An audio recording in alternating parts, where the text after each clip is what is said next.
Hello అందరికీ. అందరూ ఎలా ఉన్నారండి? ఫ్రైడే వ్లాగ్ అండి ఇది. నేను ఫ్రైడే అమ్మవారికి పూజ చేసుకుంటాను కదండీ దుర్గమ్మవారికి. అందుకని నేను పులిహోర చేసి పెడదామని ఫిక్స్ అయ్యానండి. 2-3 వీక్స్ నుంచి నేను అమ్మవారికి దీపం అయితే పెట్టలేదండి కొన్ని రీజన్స్ వల్ల.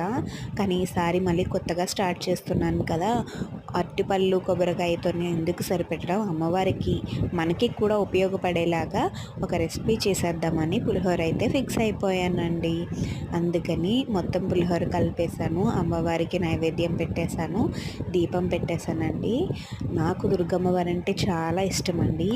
మీ అందరికీ కూడా మా అమ్మ ఆశీస్సులు ఉండాలని మనస్ఫూర్తిగా కోరుకుంటున్నానండి. మీరందరూ కూడా అమ్మవారిని నమ్ముకోండి, మీకు నిజంగా చాలా మంచి జరుగుతుందండి. నా వీడియో నచ్చితే లైక్ చేయండి. Bye bye.